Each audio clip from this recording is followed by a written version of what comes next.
जय हिंद दोस्तों। आज हम जोसेफ नुगुएन की लिखी बहुत ही असरदार किताब don't believe everything you think की समीक्षा करेंगे। जोसेफ नुगुएन की ये छोटी सी किताब केवल 99 पन्नों की आधुनिक समय में मानसिक शांति पाने के लिए एक गहरा और प्रभावशाली मार्गदर्शन प्रस्तुत करती है। इस किताब का मूल संदेश सरल लेकिन क्रांतिकारी है। हमारी अधिकांश परेशानियों का मूल कारण हमारा खुद का सोचना है, ना कि बाहरी घटनाएं।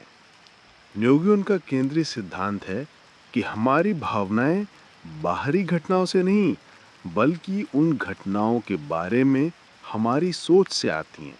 इसका मतलब है कि दुख और कष्ट हमारे अपने विचारों की उपज है, परिस्थितियों की नहीं। Pain is inevitable but suffering is optional. ये इस किताब का मुख्य सिद्धांत है। हम सभी जीवन में दर्द और कठिनाइयों का सामना करते हैं, लेकिन उन्हें लेकर जो मानसिक पीड़ा हम झेलते हैं वो हमारी अपनी थिंकिंग का परिणाम है। जोसेफ निगुएन की किताब में सबसे अहम अवधारणा है थॉट्स यानी विचार और थिंकिंग यानी सोचना के बीच अंतर को समझना। थॉट्स या विचार क्या है? ये स्वतः हमारे दिमाग में आने वाली प्राकृतिक घटनाएं हैं, divine downloads from the universe. ये ब्रह्मांड से आने वाले संदेश हैं, इन पर हमारा कोई कंट्रोल नहीं होता। ये न्यूट्रल और क्रिएटिव एनर्जी हैं। जैसे आसमान में बादल आते जाते रहते हैं, वैसे थॉट्स भी आते जाते रहते हैं। ये हमारे नेचुरल स्टेट ऑफ पीस से उत्पन्न होते हैं। और थिंकिंग या कि सोचना क्या है? ये एक कॉन्शियस एक्टिविटी है जिसमें हम विचारों पर एक्टिवली फोकस करते हैं। Thinking is a verb and requires our manual effort. ये मेहनत की मांग करता है और यही सभी दुख का मूल कारण है। जब हम थॉट्स को पकड़कर उन पर एनालिसिस करना शुरू करते हैं, तभी परेशानी शुरू होती। ये सेपरेशन पैदा करता है और हमें हमारे ट्रू सेल्फ से दूर करता है। निगुन के अनुसार थॉट्स क्रिएट, थिंकिंग डिस्ट्रॉयज। ये सिद्धांत हमें क्या बताता है कि विचार रचनात्मक होते हैं, जबकि सोचना विनाशकारी हो सकता है। इन बातों को निगुन ने कुछ प्रैक्टिकल एग्जाम्पल से समझाया। जैसे एक सिंपल थॉट एक्सपेरिमेंट करते हैं। जैसे कि पहला सवाल, आप इस साल कितना पैसा कमाना चाहते हैं? तो जो तुरंत आंसर आता है वो थॉट है, नेचुरल और एफर्टलेस। दूसरा सवाल, इस नए गोल के बारे में आप क्या सोचते हैं? अब जो मेंटल स्पाइरल शुरू होता है वो थिंकिंग है, डाउट, एनालिसिस। और वो आजकल एलएमएसजी वाली बात कि तुम्हारे अकाउंट में 100 रुपए है ना, तो इसे 25 मिनट का काम बढ़ा दो, तेरे को ज़्यादा पैसा हो जाएगा। ऐसी सारी बातें।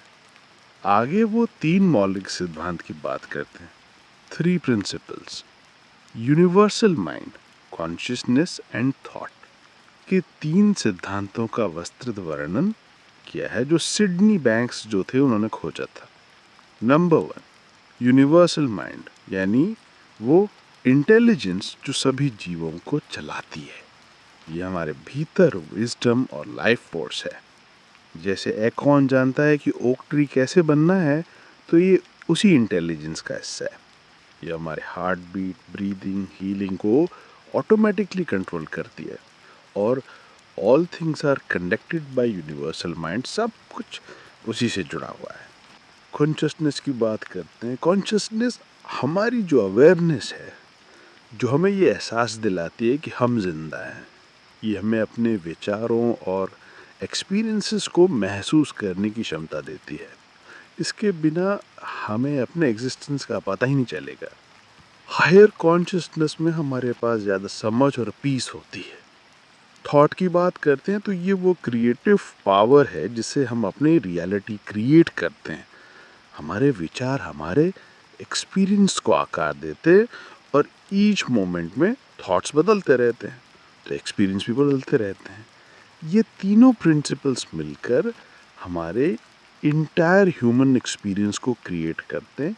इनमें से एक भी मिसिंग हो तो हम कुछ भी एक्सपीरियंस नहीं कर सकते।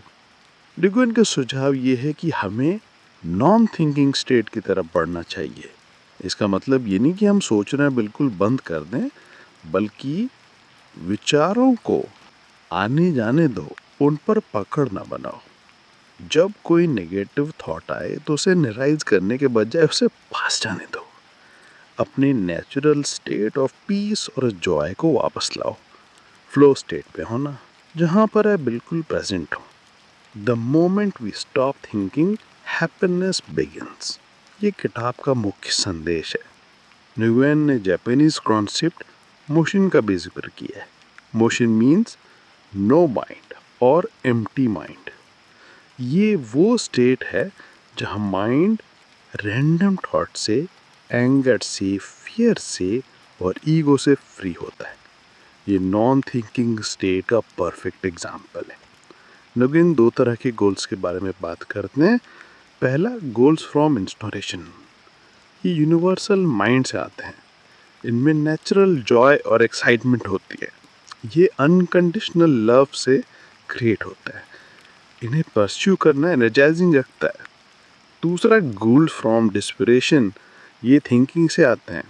फियर, लैक या इनएडेक्वेसी से ड्रिवन होते हैं। इनमें स्ट्रगल और स्ट्रेस होता है और ये कंडीशनल होते हैं। मैं तभी खुश रहूँगा जब ये हो जाएगा। The goals and dreams that come in the form of thought are created out of inspiration, and the goals that come from thinking are created out of desperation. ये created से आदमी का बड़ा दिमाग खराब हो जाता है। किताब में कुछ व्यवहारिक सुझाव और तकनीकें भी हैं, जैसे अवेयरनेस का विकास। अपने थॉट पैटर्न को ऑब्जर्व करना सीखो।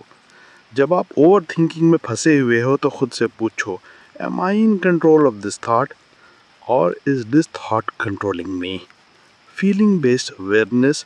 अगर लाइफ अनक्लियर, डिसऑर्गेनाइज्ड और स्ट्रेसफुल लग रही है तो समझ जाना कि आप ज़्यादा थिंक कर रहे हो। दूसरे, लेटिंग गो की आर्ट। कंट्रोल करने की इच्छा को छोड़ दो। लाइफ के नेचुरल फ्लो पर ट्रस्ट करो। Surrender is power. जब हम रेसिस्टेंस छोड़ देते हैं तो असली पावर मिलती है। प्रेजेंट मोमेंट में रहना। हैप्पीनेस एक्सटर्नल अचीवमेंट्स में नहीं है, बल्कि प्रेजेंट मोमेंट में है। अपनी इनर जॉय को पहचानो और उसका सम्मान करो। माइंडफुलनेस प्रैक्टिस को अपनाओ। माइंड को टूल की तरह यूज करो। अपने माइंड को मास्टर ना बनने दो। ये समझो कि आप अपने थॉट्स नहीं हैं। Your mind is a tool, not a master. Mind एक टूल है जो आपकी सर्विस करने के लिए है। Creating space for miracles. Empty cup metaphor.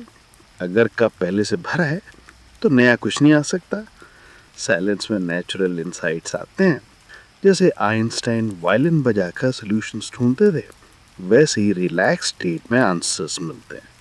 कुछ रियल लाइफ एप्लीकेशन पे भी किताबें बताई दिए थे। मसलन रिश्तों में सुधार। जब कोई व्यक्ति आपको परेशान करे तो ये समझो कि आपकी फीलिंग्स उसके बिहेवियर से नहीं, बल्कि उसके बारे में आपकी सोच से आ रही हैं। फॉर एग्जाम्पल, ट्रैफिक में फंसे दो लोग, एक एंग्री और फ्रस्ट्रेट हो जाता है, दूसरा म्यूजिक सुनकर रिलैक्स करता है। इवेंट सेम है बट थॉट्स अलग हैं। Career and success. गोल्स को डिस्पिरेशन नहीं, इंस्पिरेशन से बनाओ। अपनी इनर विजन पर ट्रस्ट करो। डिवाइन इंस्पिरेशन को समझना सीखो। इंट्यूशन को लॉजिक से ज़्यादा इंपॉर्टेंस दो, जिंदगी बदल जाएगी। एंग्जाइटी और डिप्रेशन से मुक्ति। ये समझो कि एंग्जाइटी और डिप्रेशन एक्सटर्नल सिचुएशन से नहीं, बल्कि अपनी थिंकिंग पैटर्न से आते हैं। थॉट्स को ऑब्जर्व करो, उनमें इंगेज ना हो।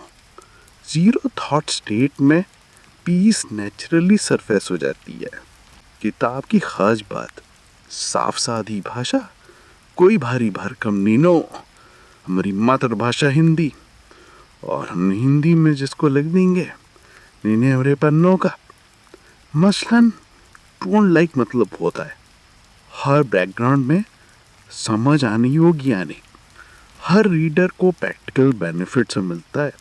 income, relationships, education recovery, better mental health, reduced anxiety. कुछ एक्सपर्ट्स कहते हैं थॉट्स वर्सेस थिंकिंग फर्क इतना साफ नहीं है. हाँ, may be, but wrong thinking हमेशा प्रॉब्लम देता है. और हाँ, सिवियर मेंटल हेल्थ कंडीशन में प्रोफेशनल हेल्प ज़रूरी है, ये बुक ट्रीटमेंट नहीं है. लोगों ने सिडनी बैंक्स के 3 प्रिंसिपल को एक्नॉलेज किया है. उनका स्पिरिचुअल एनलाइटमेंट मॉडर्न साइकोलॉजी को भी टच करता है. आखिर में मेरे दोस्तों, ये किताब एक रिमाइंडर है. Happiness is not something we achieve, it's something we return to when thoughts settle down. खुशी कोई गोल नहीं, हमारा मौलिक स्वरूप है जिसको लौटना है, बस सोच का शोर शांत रहने दो. सो दोस्तों, अगली बार मन में उथल पुथल हो तो बस एक सेकंड, एक पॉज, एक ब्रेथ लो, खुद से पूछो क्या ये वाकई सच है या बस एक सोच है. फिक्रलेस, खुद ज़रा. जय Hind. Keep smiling, keep thinking, और कभी कभी सोचने की